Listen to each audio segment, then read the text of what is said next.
like there? I mean, you can imagine, obviously, the cameras and the lights and all of the press and everything there as you saw him.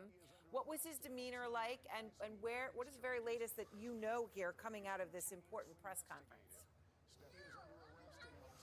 Sure thing, Aaron. Well, yeah, I'll say just about an hour ago, I was there inside that courthouse watching as Luigi Magione walked right past myself and a number of other reporters. He was wearing a blue shirt, blue jeans. He was, of course, handcuffed, and he looked, even in this court appearance, visibly distressed, but he kept his brow furrowed through the duration of this arraignment hearing. And I should say what was interesting, though, Aaron, is you said we haven't heard a statement from the suspect. He did actually speak inside of that courtroom to the judge and to all the folks who were in there, but it was on very selective issues, and I'll just kind of go through what we heard. The judge asked Luigi Magione a number of questions, first about his identity. So Mr. Magione confirmed that that is his real name. He initially said that his residence was in Maryland, but then the judge actually pressed him on that, and then he said, actually, I have lived at various addresses before then ultimately giving an address in Honolulu, Hawaii.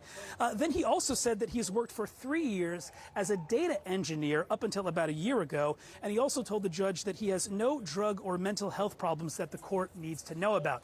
But Aaron, one of the most interesting parts of that particular hearing was actually his statements after the conversation about bail. The prosecutors basically stepped up there and made the case why they believe that this man should be held without bail. They mentioned that he is awaiting potentially an arrest warrant coming from New York City as one of the major reasons, but they also said that prosecutors noted that they found him with $8,000 in U.S. cash, $2,000 in foreign currency, his passport, and also a Faraday bag, which is basically a bag designed to stop transmission of cell service or other sort of things like that. At the end of his speech, the prosecutor's speech, Luigi Magione said, I actually want to address two of the things that you said. He said, I don't know where that money came from. I'm not sure if it was planted. And then he also said that that bag was waterproof. And the term that the prosecutors used when discussing the Faraday bag, the ghost guns, the 3D printed silencer, was the prosecutors used a phrase saying this is criminal sophistication. Luigi Magione said, I don't know about any of this criminal sophistication when addressing that. But it's just interesting, Aaron, that of all of the things that were mentioned in that court appearance, the two that he noted or took issue with was the currency and then that bag. Aaron? Quite fascinating. It's like there. I mean, you All can right, imagine, obviously, so the cameras and the lights it's and all of the press. getting very I'm interesting not out sure. here. We've got a lot of breaking news on Luigi Magione. Magione. Um, First thing I'm gonna say is society is sick, man. It is sick, but one would consider this to be a sickness manifested by the terms in which we exist. Uh, Here's a man suffered healthcare in many, many forms, and we see a retaliation. Now, one can argue the retaliation was a lot. It's insane. Another can argue that, and X will argue this, is that it's been coming. We're gonna go through a lot of perspectives on this. The guy's smart. The guy is an actual intelligent individual, and you'll never really see um, a sophisticated level of crime done by someone not sophisticated enough to uh, basically think of all the different ways to uh, attempt this. So we just heard that there was an attempt to increase the blame, trying to maybe connect it to some sort of worldwide organization, some sort of terrorist uh, agenda with the money that was there.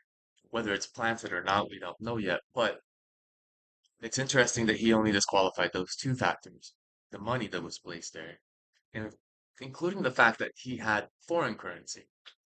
This is, in a general sense, very um, when you get certain ideas, when you get presented with something, it opens the door for uh, more possibilities. Foreign money, is he involved with foreign agendas, right? So it would make sense that something like this would be planted, and really depends on the individual. We see this happen with black folk all the time. A bag of cocaine being planted in the car for a traffic stop, right? This isn't unheard of.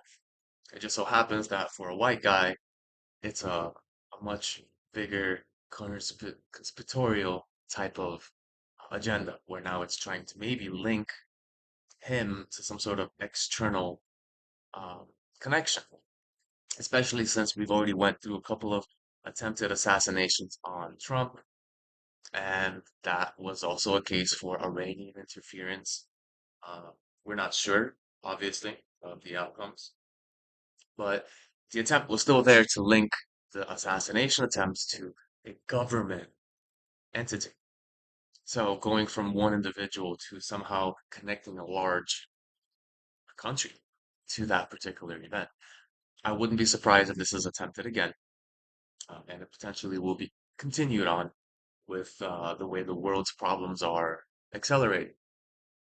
So, what's the pressure in society and why is it going to this level? Let's observe healthcare. We know healthcare is beneficial for certain individuals, but in the case where you put money into a jar and you try to support a group of people, and by jar I literally mean a bank, just a place where you put money. When people contribute money to this jar, they expect to be assisted. We've seen this with recent hurricane house insurance in Florida, where about 90% of insurers uh, are not going to get covered. And this is just the way the feature of insurance works. It's not capable of handling a mass necessity. It's only capable of gradually over time assisting. Now, I'm not going to disqualify the bonuses that these insurance companies are giving themselves.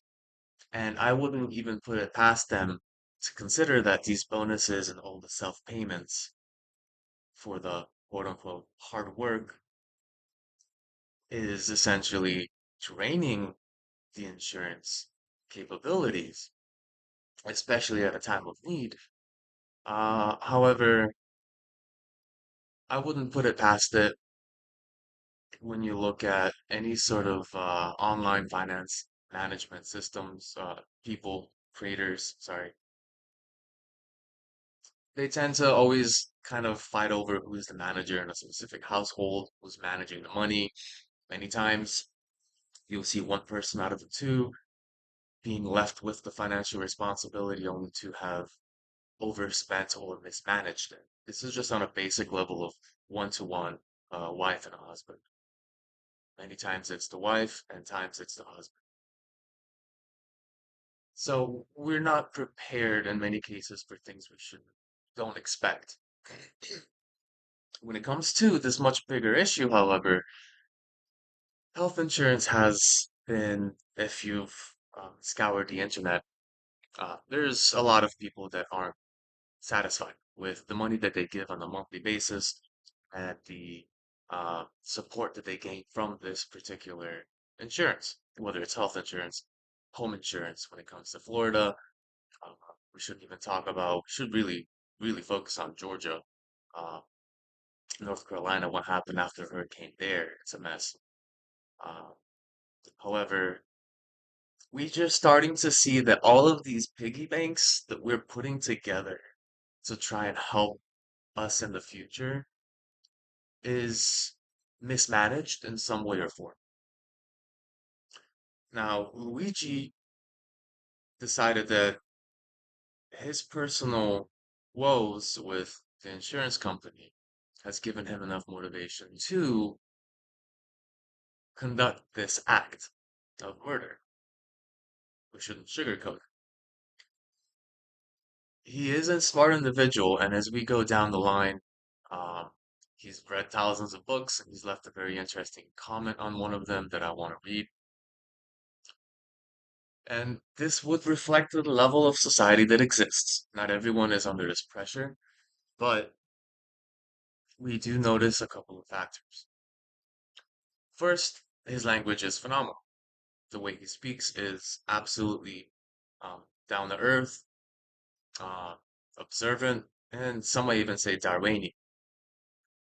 So, industrial society and its future, clearly written by a mathematics prodigy, reads like a series of lemmas of on the question of the 21st century quality of life. It's easy to quickly and thoughtlessly write this off as a manifesto of a lunatic in order to avoid facing some uncomfortable problems it identifies. Keep in mind, these are his words on a book review, but it's simply impossible to ignore how prescient many of his predictions about modern society turned out. It was a violent individual, rightfully imprisoned, who maimed innocent people. While these actions tend to be characterized as those of a crazy ludic, however, they are more accurately seen as those of an extreme political revolutionary. Now, these are his views on this particular aspect. I haven't read the book, however, in consequence of the outcome of society and its future in the industrialization of what we're going through now, we're seeing a lot of people losing jobs. We're seeing a lot of people being replaced with uh, cheaper alternatives, whether it's immigrants that have been leaking into the country for the last 4 years, um, or AI that's starting to essentially replace office workers um, with AI models. Now, notice this: when all forms of communication fail, violence is necessary to survive. I want to push back on this with the events around Gandhi. Violence exists whether it's between two people or even as an individual avoiding violence. Gandhi's life was not safe. His form of protest did cause self-harm, and to those that followed also. While it takes a huge sample of people in order to achieve this sort of protest, a single individual conducting violence like this tends to basically, I mean, they can work in a similar fashion, whether it's the fear now that individuals have of society turning back and understanding just how we're not capable of sustaining the way we're going, or if a group, a huge majority or a huge group of people decide to protest through nonviolent means. Nonviolent means in numbers is going to essentially do what we kind of see as doing. A lot of people are even opting out of work simply because wages haven't kept up with the productivity of our society. Wages are going down as productivity is going up, which is a very interesting case for uh, trying to figure out how are we getting paid less for uh, higher yielding productivity. I'm talking specifically in the United States, but this is something that can be seen in other countries. China, for instance, always has had low wages, very low wages, hence its ability to cater to mass production and export, and thus made in China being a household um, name. While we in the United States have seen, well, 1990s wasn't too far ago, right? Some of us grew up in those days. Some of us, I mean, some of us were alive even further before and have seen society switch in such a drastic manner, especially in the last 15, 20 years. When we notice this in conscious form, we see that there is a difference. However, if there was no nice beginning as a Chinese citizen, knowing what it was before to flourish and now being essentially worked to the bone, just like a child growing up, two different kids, one fat, one skinny. If the skinny child becomes fat, he at least knows what it was to be skinny. Skinny, I'm not talking anorexic, I'm talking just natural weight. At this point in society, McDonald's, all this crap that we eat, Skinny is an understatement. But when these two kids are on the same level of weight, one of them will have motivation to go back down to a lower weight because of their memory of how it was to be in that form. Easier to walk, easier to stand, easier to breathe. While the other, never experiencing these factors, will not think about their current state. In the same way, older generations, and particularly anyone that's been through the switching phase of society, where we did have a pretty decent, stable environment in the 1990s and 80s, all of a sudden seeing a complete switch to mass layoffs, people losing jobs, losing the ability to pay food. Now it becomes survival. And there is a level of truth to this. Continuing. You may not like his methods, but to see things from his perspective, it's not terrorism, it's war and revolution. Here's his case. Fossil fuel companies actively suppress anything that stands in their way. In one generation or two, it will begin costing human lives by greater and greater magnitudes. Not just fossil fuels. We even have recent events like Boeing. Whenever any whistleblower decides to speak up, I mean, even me as just covering this subject makes me anxious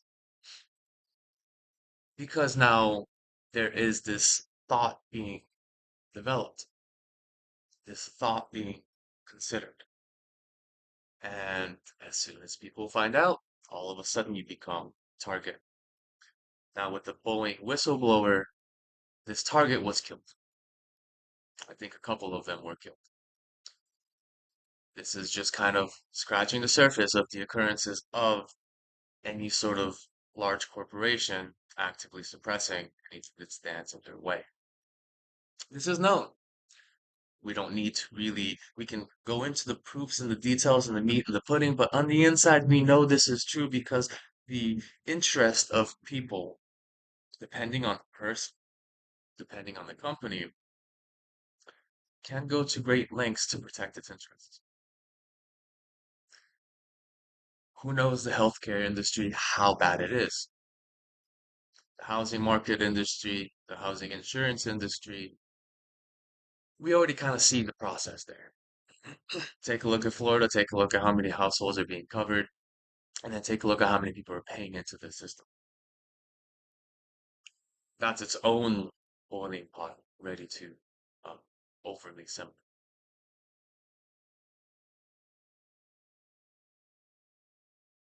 So anything that stands in their way within a generation or two, it will begin costing human lives by greater and greater magnitude until the others just think an argument for capitalism, not even capitalism.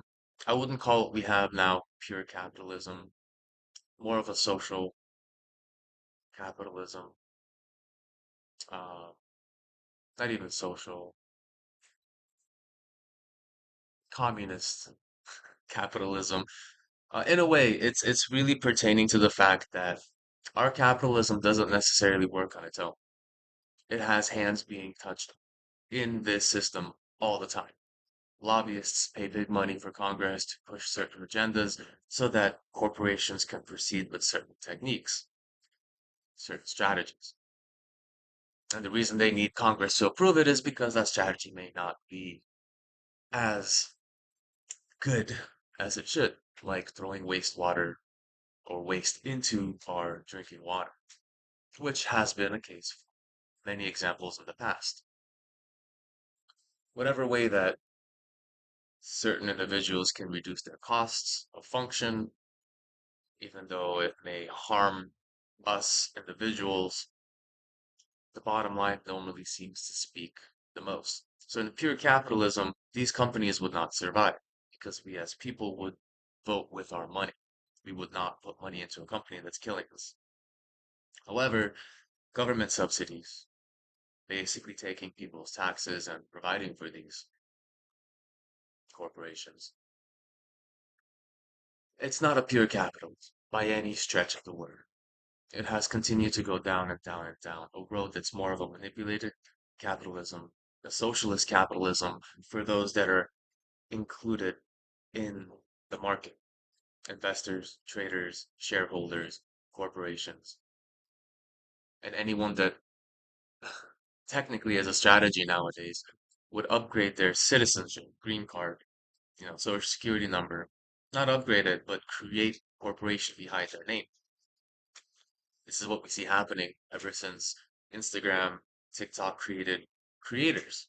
They would go under a umbrella of a corporation, individual, um, ownership, whatever. But essentially, they would get more perks within the fall of being a corporation or a business than they would as an individual with a simple social security number.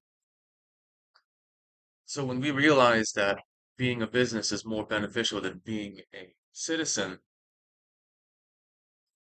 we start to see that it's not capitalism forever. 2008, banks got bailed out. People were left to the side. The concept was that money would help banks continue lending to help people.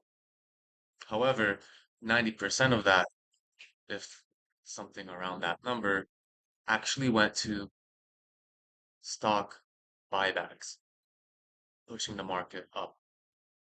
And I'm not sure about you, but I'm pretty sure regular people do not have access or even care to work in stocks.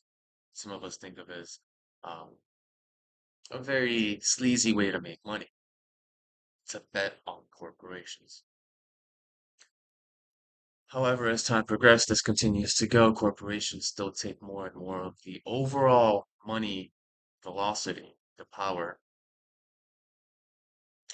and the influence sticks to their side.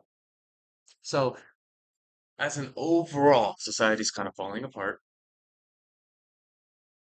There's cases for this comparison to Rome, where internally, through uh, all kinds of support,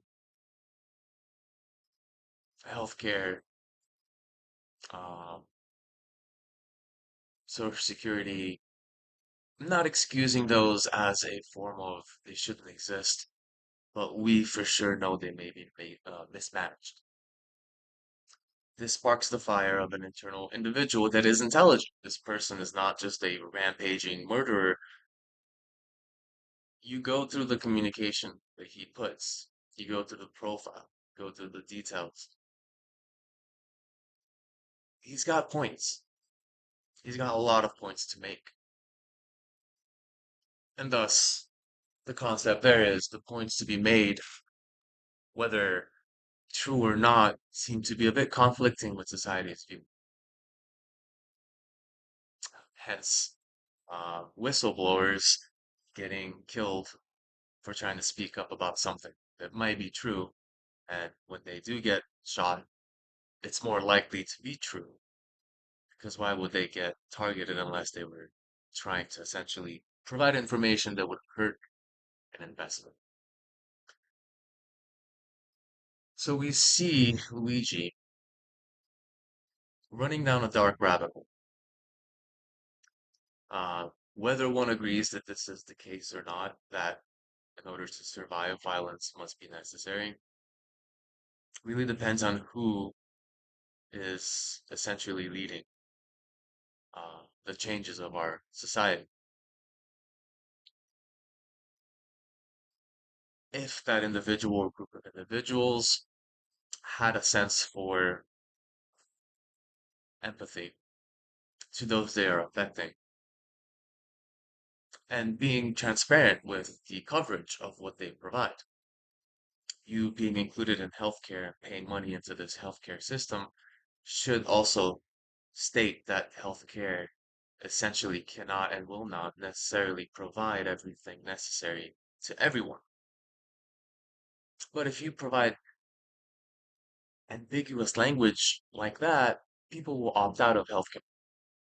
In fact, for the House insurance individuals in Florida, many are now considering that they never should have paid for house insurance and they should have just had a savings on the side for any rainy day. And considerably for the time of accumulation, they might have made more in their savings than spent on healthcare. That does, however, get in the way self-management and our ability to essentially access this money and mess up that personal insurance savings that we're creating. So for most people, it's easier just to put money somewhere, think it's there, and not touch it until it's necessary. If it's to give it to someone else to prevent themselves from accessing it, that's also a feature of health insurance. So quite a detail. I don't understand the planting specifically. Okay, so Luigi didn't actually write these words, he quotes them and says they're interesting. Potentially, didn't do too much on that detail.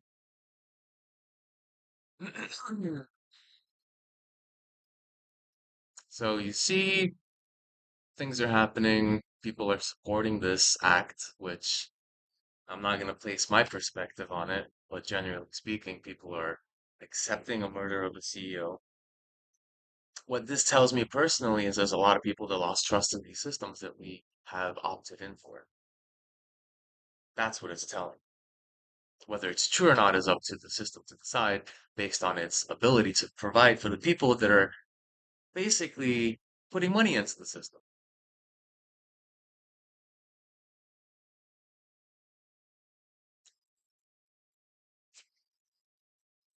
Now, the current standing,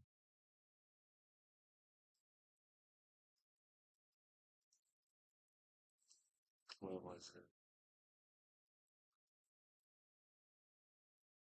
So he's 26 years old, killed a CEO of United Healthcare, chief executive in New York City.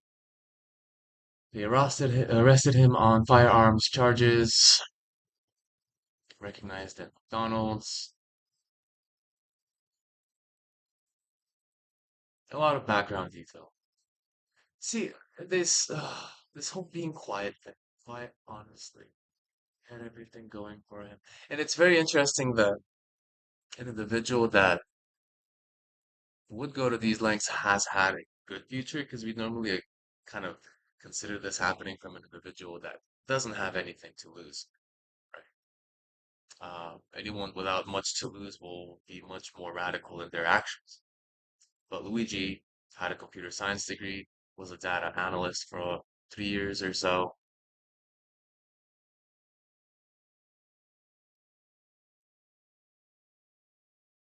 Social profiles were some of the things they looked at.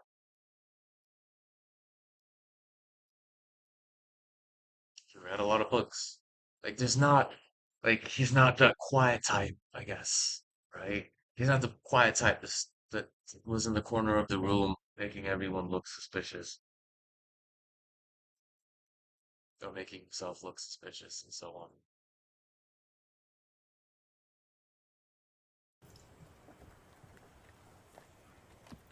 Is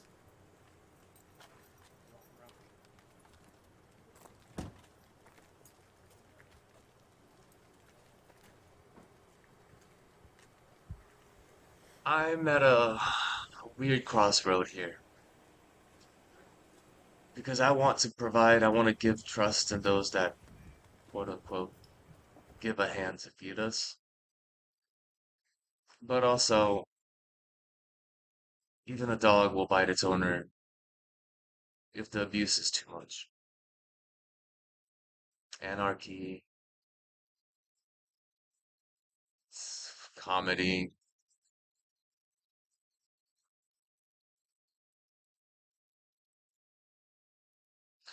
Yeah, this is an interesting point. What message does this send to young boys when society says they're good at nothing? So, dropping into the latest 10 years of our lives, there's been I want to call it an extremist feminist movement, where equality has now become revenge. I remember a time where a gay marriage was not recognized by the state. That's wrong, and we changed that. I remember when women weren't allowed to work, vote, etc. That's wrong. That changed. So equality comes close and was and is essentially improving, though there is still a minority that continues to push inequality mantras, stating that things are still not equal, or even in the case of opposite, we've been oppressed for so long, now it's your turn. Equality, when it comes to feminism, came to the case of females are not equal in society, let's make them equal in society. One argument is they are currently equal in society. Pay gaps are still in existence. I think that's particularly a corporate strategy. Having different pay ranges will provide for the ability for a corporation to continue decreasing salaries. If a man is paid $1, a woman's paid 97 cents. Next year, the man might get paid 97 cents also, and the woman will be, yay, it's equal. The year after that, the woman goes down 94 cents, while the man is 97 cents. Oh no, it's unequal again. When you have a society on supply and demand, there's a level of having a delta, a difference between two values, so you can play around with the values in between. If everything was set in stone, we wouldn't literally be concerned or voicing out our concerns. There is this uh, social rule, I guess one could call it. Not a lot of people talk about how much money they make at work. It's frowned down upon. This is for a reason. This is to keep everyone guessing and not realizing that someone that's worked there for less time may be getting paid more than you versus someone that just got hired, what their pay is, which would normally be larger. 2024, 2025, 2026, best strategy to increase your own salary is actually to quit your job because you're not going to be looking for a good pay raise there, 7.5%, if you get it, and find a competitor that will pay you what you're worth. There's a level of comfort that society has reached on a relationship basis, on a corporate, uh, professional basis, where once we're comfortable with something, we stick to that. And if they accept what we're giving them, that's all we're going to give. There's no extra intention left. There's no, I'm going to do extra, or I'm going to do more, or hey, let me show you my appreciation. It's more like, you're here, you're with me, says Bank of America, or says your girlfriend, boyfriend. You're with me, and where are you going to go next? Well, show them where you're going to go next, right? Relationships can be fixed a lot easier than a professional environment. So I recommend not exiting and actually trying to figure both sides together. That's the only way they can work things out. But in the corporate environment, the best thing to do is leave and go to the competitor that'll pay you the adequate wage you're worth. I remember a time where a resume or a CV would look great with 2, 3, or 4 years under your belt. Now it's starting to turn every year people are swapping jobs to get a higher raise,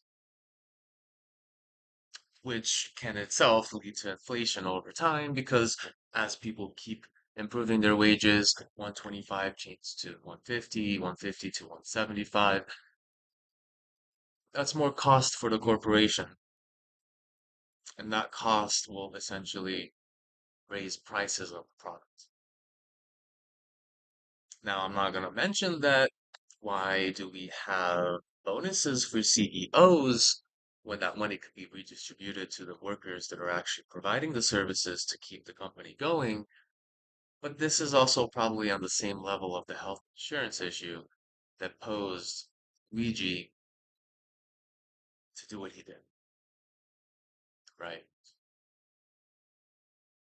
There's a level of feeling a loss of control where nothing else works other than the worst possible act. And potentially society may accept this, and this may not be the last time we see this. We know a lot of people, a lot of big boys, a lot of corporate CEOs and celebrities have been building a lot of bunkers. I'm not sure if it's for nuclear, for war, or for internal disturbances. Uh, but these sort of preparations don't come lightly. Because if you're at the top of that food chain and you see how you're doing and see how everyone else is doing, you're going to predict what's going to happen next. If you cannot support the people that are working for you as a large corporation, you shouldn't exist. You should be split apart. I'm a full proponent that humanity works better in small groups, not in conglomerates, not in cities, not in huge establishments, not in huge governments either. If we partition ourselves based on skill set into small groups, we are much more functional, much more effective, and much more, I mean, that's it, efficient. But what does society do instead of do all these? It's constantly divide and conquer. It used to be gender, races got together. Now it's gender, genders work good together for a bit. And then this DEI, this LGBTQ LMNOP came up, right? LGBTV television. I make fun of it in a way, in a light way. I have no qualms against them. I have no qualms for them. Live your life to how you feel comfortable, but also recognize that life is much more than just trying to figure out what gender you think you are internally from your thoughts and emotions. That can go on. That conversation of thoughts and emotions can go on forever. That's how we have a baseline of science. One can argue the other creative baseline, science is the logic baseline. The creative baseline was religion. Some answers that we cannot actually have an answer for, one of those two groups will provide that comfort. But with time, religion has decreased in its popularity, and this leaves this gap, and this gap is being filled by questioning what gender you are. Just look in your pants, man. Look down there, check it out. That's what you are. This is just how we exist in this world. Born a particular way, we were given those organs biologically. How can you dispute that as an individual when you feel like you're something else? If you want to be with a specific gender, do it. But if you're male and now you want to be female, I call that mental illness. If you're female and you want to be male, that's also mental illness because you haven't accepted who you are on the inside and you're attempting to change yourself on the outside, thinking that's going to make you change your mind about yourself, improve your own personal self-worth. But self-worth comes from the inside, not the outside. And this is the materialistic society at its essence, interfering just with natural development as you progress and learn through life. See, life doesn't give you lessons without pain. Pain is the reason we learn. We eat a berry that gives us shits from the jungle. We never eat that berry again. Maybe we're dumb. Maybe we eat that berry five more times. But eventually we're gonna figure out that berry is not so good. Or another worse example, Timmy died from that berry. That's probably not a berry that I want to touch. Lessons are not done without pain. This can be seen in the struggling society learning lessons the hard way, and the rich society not really learning anything because every chance of pain is being swept away with money. Any chance for failure is being recovered with money. These lessons need to be fulfilled completely in order for an individual to understand what it means, not just what is being said.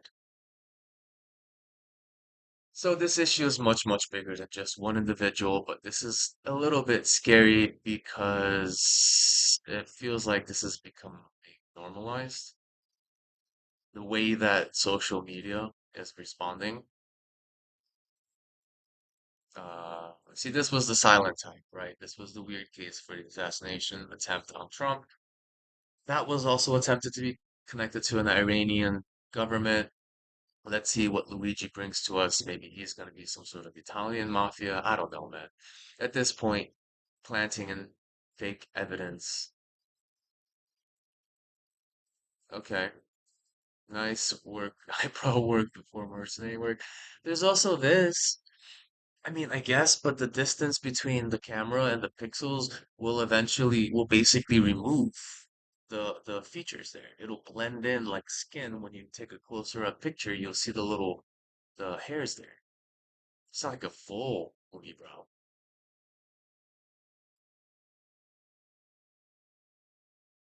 Okay, Syrian militias armed by the Pentagon fight those armed by the CIA.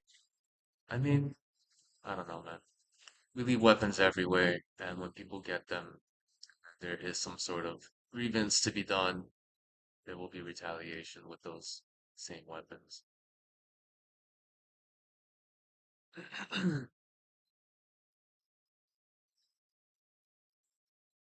I don't even want to go into the Diddy thing, the Jay-Z thing. That's a whole thing. That's just, it's disgusting. And maybe it is another case scenario where rich people are out of touch, and this might escalate even further. But I think we've covered most of it. The society's issues are essentially escalating. Inflation is making it harder to live. We're realizing insurance doesn't actually do anything. Um, for the majority of people, it only helps the minority. And there's a lot of mental illness. Look at this. Come on. Are you kidding me? Jeez, jeez, jeez, jeez, jeez. I mean, I guess you have to really go into a certain level mindset to start dating someone that's a murderer. But hey, I don't know. Society is getting weirder and weirder, so stay clean, don't do anything stupid, and if you can, just watch from the sidelines. Don't get involved in this craziness. There's always a lot of groups of people on this planet.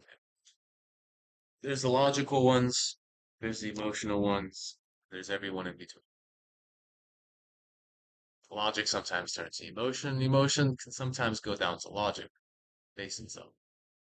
But I feel like a lot of emotion is taking over, and emotion does some drastic things. So keep yourself healthy mentally, physically,